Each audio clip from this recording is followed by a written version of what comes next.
In this lesson, we will talk about a very important property of solutions, which is known as colligative properties. Okay, first of all, let's define what are colligative properties. These are defined as the properties of a solution which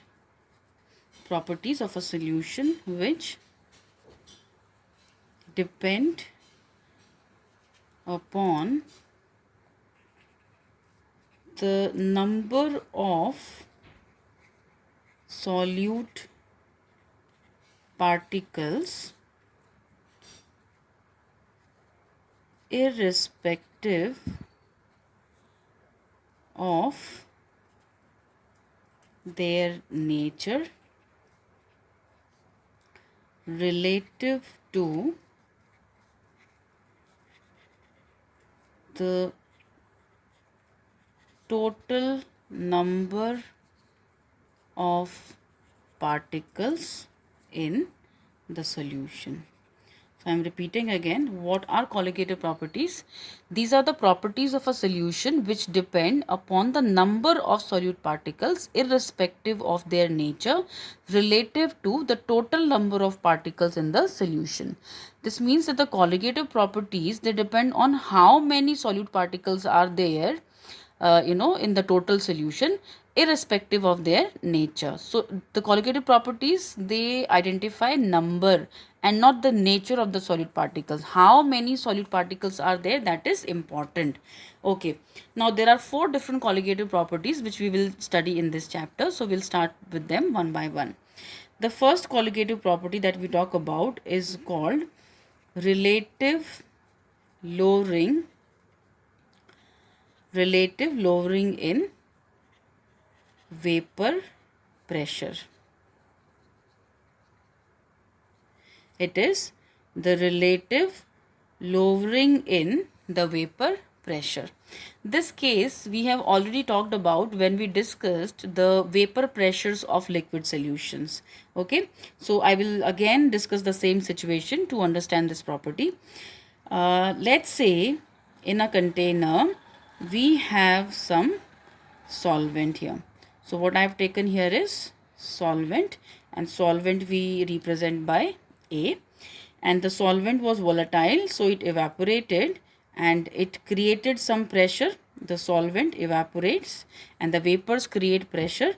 So let's say the pressure exerted by the vapors of the pure solvent is represented by P naught A.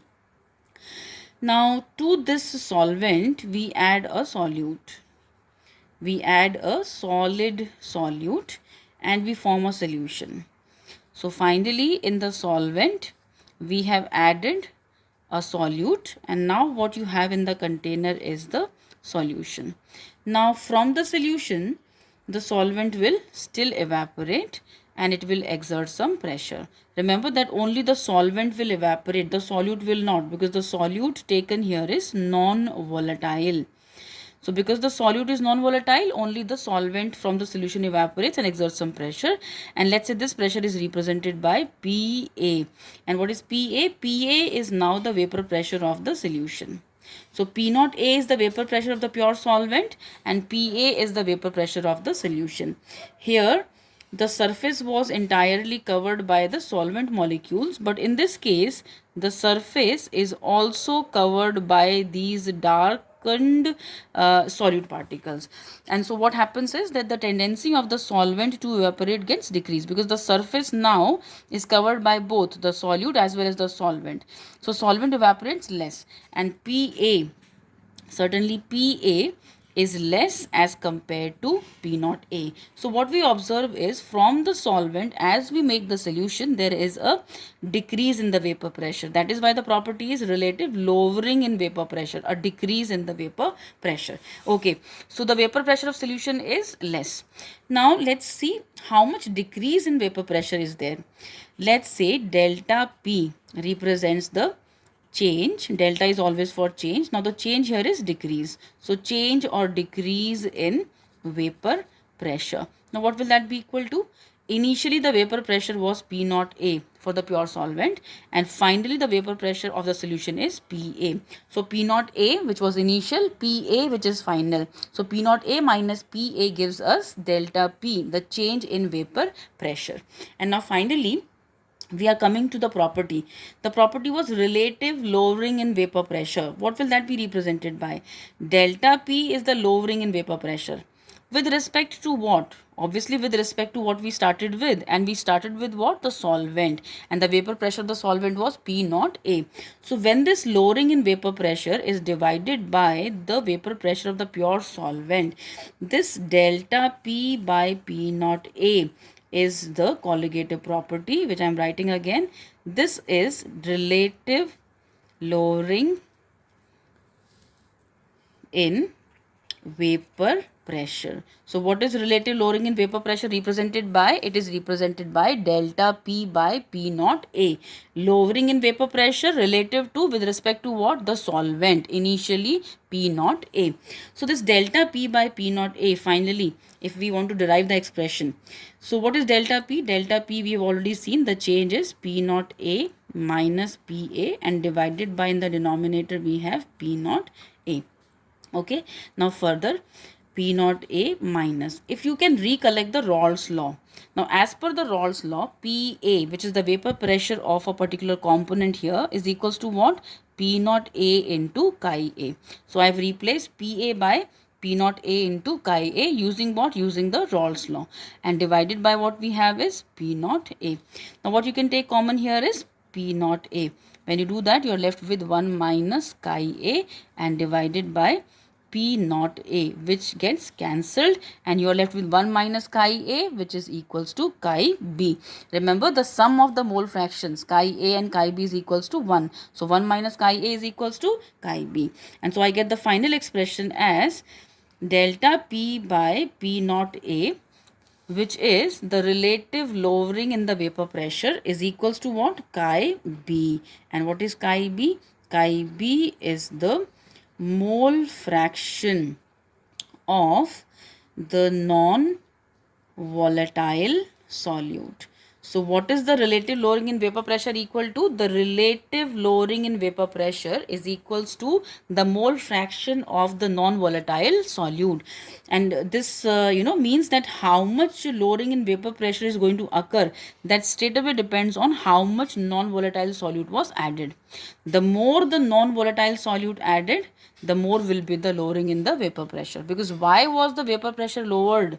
It was lowered because of the solute which was added. So more the quantity chi B of the solute added, more will be the relative lowering in vapor pressure.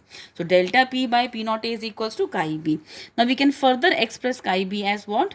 You already know this, that mole fraction chi B is expressed as number of moles of B divided by number of moles of B plus number of moles of A, where B is the solute, A is the solvent.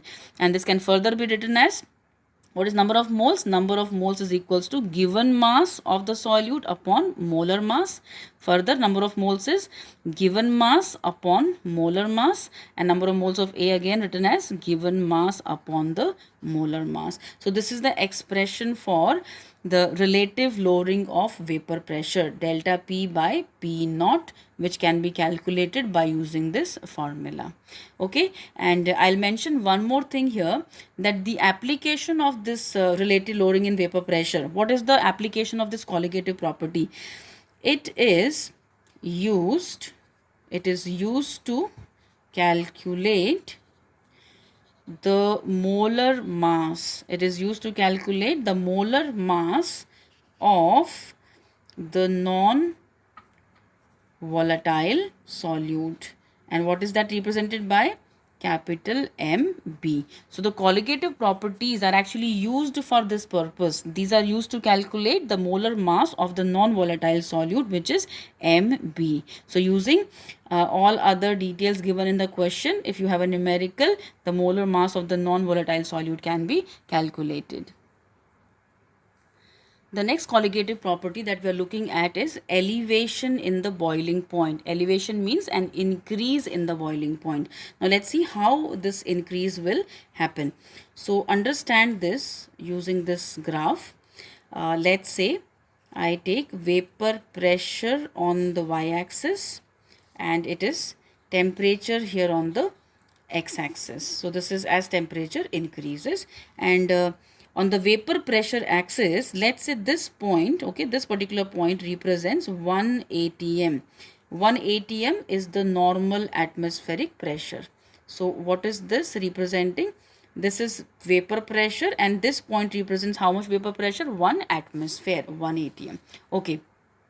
You know, for any substance, any liquid particularly, when you will increase the temperature, the vapor pressure will also increase, because with increase in temperature, more and more of the substance will be converted into its vapor form, and so the vapor pressure will increase. So if I take the solvent, let's say I have a liquid solvent and I increase its temperature. So for the solvent, with increase in temperature, the vapor pressure will also keep on increasing, and so this was the solvent. Okay, let me just mention, this was the solvent, and as you were increasing the temperature, the vapor pressure was also increasing. Now at this point of time, for the solvent, the vapor pressure becomes equal to 1 atmosphere, which is the normal atmospheric pressure. And for any liquid, when the vapor pressure becomes equal to the normal atmospheric pressure, it will start to boil. So this temperature represents TB naught. What is TB naught? I am mentioning here TB naught here is the boiling point of the pure solvent. TB naught is the boiling point of the pure solvent. Okay, so I'm defining here what is boiling point. It is the temperature. Boiling point is the temperature at which the vapor pressure of a liquid becomes equal to the atmospheric pressure, which is 1 atm. So at this time, the solvent will start to boil. Okay, now let's consider the solution.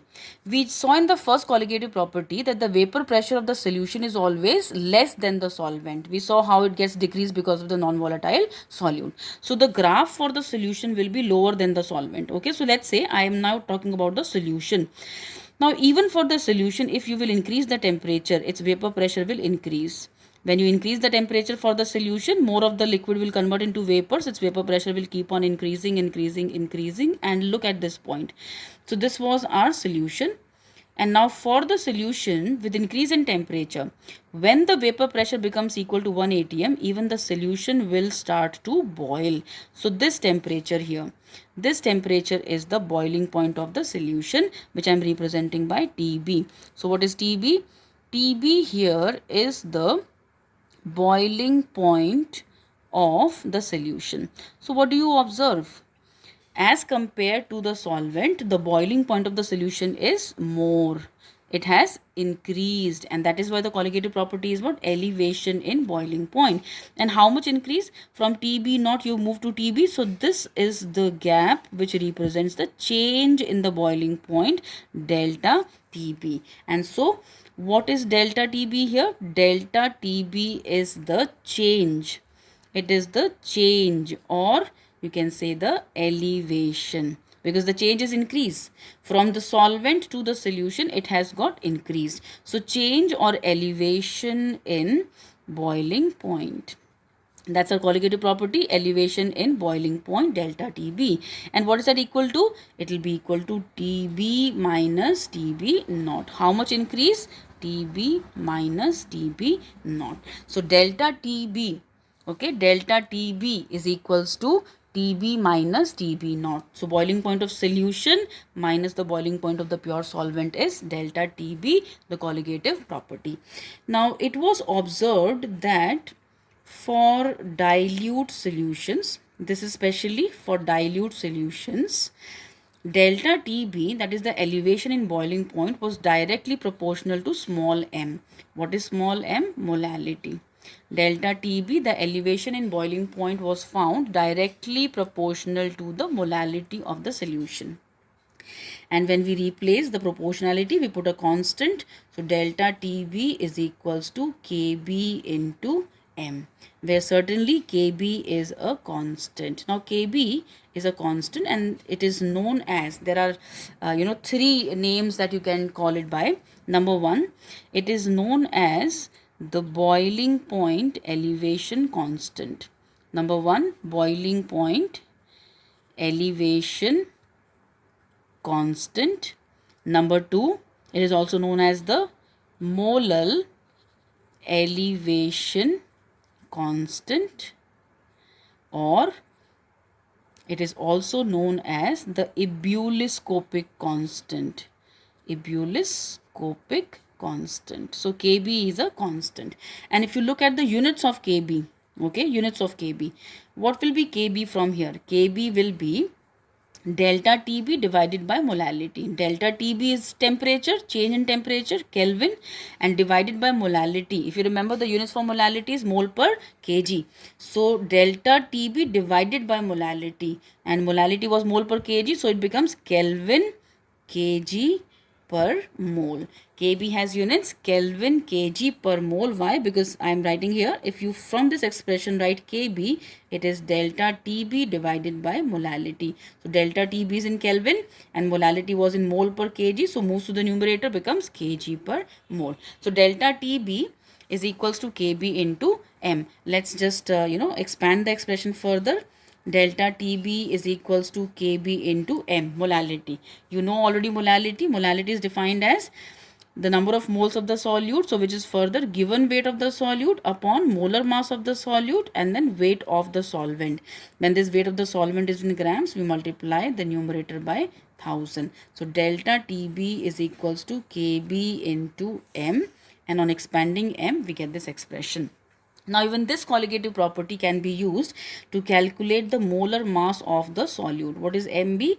Mb is the molar mass of the non-volatile solute. As I told you in the last colligative property, that one of the application of colligative properties is to measure the molar mass of the solute. So from here, if you calculate Mb, what will it be? It will be Kb into Wb into 1000 divided by delta Tb into Wa in grams. Okay, you should know it, but otherwise I am just mentioning here. What is Wb?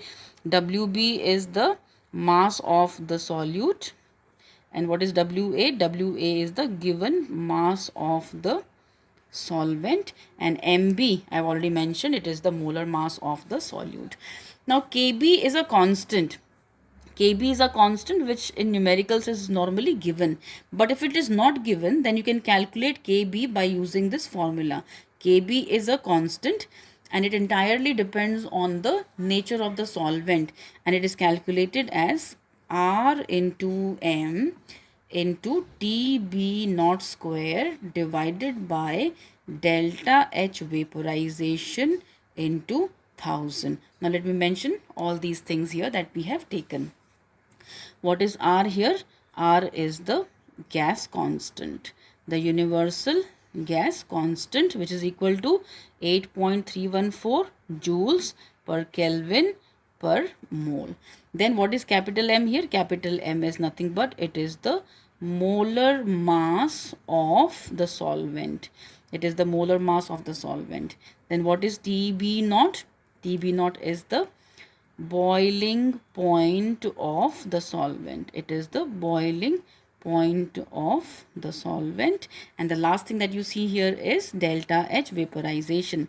So delta H vaporization is the enthalpy of vaporization of the solvent. So what you see here is that everything used in this expression is actually for the solvent. So Kb actually is a physical quantity for the solvent. That is why capital M is the molar mass of the solvent, Tb naught is the boiling point of the solvent, delta H vaporization is the enthalpy of vaporization of the solvent. Use delta H in joules per mole, which is the SI unit, because gas constant is also in joules per Kelvin per mole. Then this Tb naught you should take in Kelvin square, and molar mass, as usual, molar mass is always taken in grams per mole. So these are the units in which you should be using it. And then what will be the units for Kb? Kb is going to be in Kelvin kg per mole. You will get the value of Kb in Kelvin kg per mole. So this is how Kb can be calculated if it is not given. Now the third colligative property is depression in freezing point, and depression means what? Decrease. There was elevation in the boiling point, but there will be depression, decrease in the freezing point. Let's see how we can express this with the help of this curve. So again, what we are doing is we are plotting vapor pressure with temperature.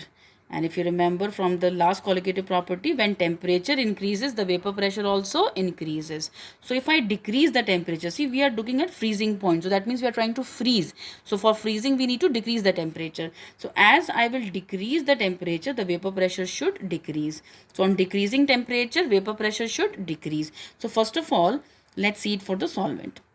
Suppose I start decreasing the temperature of the solvent, and as you see that its vapor pressure is also getting decreased. So what is this?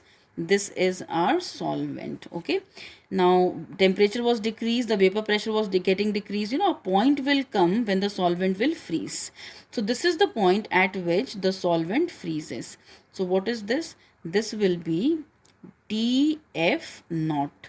And what is TF naught? Let's mention here. TF naught is the freezing point of the solvent. It is the freezing point of the solvent. Now further, if you decrease the temperature, you will have the solvent, but you know, the solvent now will be in which physical state? Solid state, whereas it was initially in which physical state? Liquid state. So again, I'm telling that as I was decreasing the temperature, the solvent, which was the liquid, at a particular temperature, you know, it froze, and further on decreasing the temperature, its vapor pressure was still decreasing. So solvent in liquid state, solvent in the solid state, and this is the freezing point of the pure solvent. Now let's talk about the solution. As we know from the very first colligative property, lowering in vapor pressure, the vapor pressure of solution is always less than the solvent. Vapor pressure of solution is always less. So the graph for the solution will be below this. So let's say I start from somewhere here with the solution. I have the solution and I'm decreasing its temperature. Now even for the solution, when you will decrease the temperature, its vapor pressure will decrease. So this is our solution. And the solution was initially taken in which physical state? Liquid state. Now as I was decreasing the temperature of the solution and decreasing it, and it reached this point, so which physical state will it reach now? Solid. So this means at this point of time the solution is going to freeze, and this temperature is TF. Now what is TF here? Let's mention. TF represents the freezing point of the solution. It is the freezing point of the solution. So what do you observe? Compared to the solvent, the solution's freezing point is less. So there is a decrease, there is a depression in the freezing point when solution is formed. From the solvent, when the solution is formed, there is a depression or a decrease in the freezing point. And it is this gap which represents your delta TF, which means the depression in the freezing point. Let's mention it here now. Delta TF. What is this? This is the decrease, or you can say the depression. The decrease or the depression in the freezing point of the solvent. Decrease or depression in the freezing point of the solvent when it was converted to a solution. And what will delta TF be equal to? What is the change? Which is higher? TF naught is higher and TF is less. So delta TF is TF naught minus TF. So delta TF is equals to what? It is the freezing point of the solvent minus freezing point of the solution, which is TF. Now here also, just like the last property, that is elevation in boiling point, for dilute solutions, it was observed that for dilute solutions, this depression in freezing point delta TF was directly proportional to small m, once again, which is molality. So very similar case to elevation in boiling point. And when we replace the proportionality sign, delta TF is taken equal to Kf into m. And once again here, Kf is a constant. So Kf is a constant. And what is this constant called? It is called as, number one, the freezing point. It is called the freezing point depression constant. Number one, freezing point depression constant, or it is also referred to as the molal depression constant. the freezing point depression constant, or the molar depression constant, or there's one more name. It is also called the cryoscopic constant. It is also called the cryoscopic constant, right? Now, if you want to look at the units, from this expression, what will be Kf equal to? Kf will be equal to delta Tf upon molality. Delta Tf is taken in Kelvin, standard unit for temperature. Molality is what? Mole per kg. Okay, so if it is like that, what should be the units of delta Tf? It should be Kelvin kg per mole. So same as Kb. The units are exactly same as Kb, Kelvin kg per mole. Okay, now if you want, you can further expand your expression for numerical point of view. Delta Tf is equals to Kf into m, and I'm again substituting the expression of molality as weight of the solute upon molar mass of the solute. Weight of the solvent when taken in grams, you multiply the numerator by 1000, and again from here the molar mass of the solute can be calculated. Again, it's a colligative property, and its application is to calculate the molar mass of the non-volatile solute, which is Mb. And so what will Mb be equal to? It will be Kb into Wb into 1000 divided by delta Tf into Wa in grams. So using this formula, the molar mass of the solute can be calculated. And now one more last thing here. Kb is a constant, and again normally its value is given in the numerical, but if not given, then this formula can be used to calculate Kf. And what is the formula? Kf is equals to R into M into Tf naught square divided by delta H fusion into 1000. Expression is again very similar to what we use for calculating Kb. Now what is here? What all terms are used here? R is again the gas constant. The value is equals to 8.314 joules per Kelvin per mole. Then capital M is once again the molar mass of the solvent taken, and the molar mass of the solvent taken should be in grams per mole. Then we have Tf naught. What is Tf naught? It is the freezing point. It is the freezing point of the solvent, and to be taken in Kelvin scale. Then delta HFUS is the enthalpy of fusion. Enthalpy of fusion of the solvent. And what is fusion? Fusion is conversion of a solid to a liquid. Fusion is conversion of a solid to a liquid. So delta H fusion is enthalpy of fusion of the solvent. The SI units are going to be joule per mole. Okay, so this is taken in joule per mole. Gas constant is taken in joule per Kelvin per mole. Molar mass is taken in grams per mole. Tf naught is taken in Kelvin square, and you can check it for yourself after cancelling out the units which are there.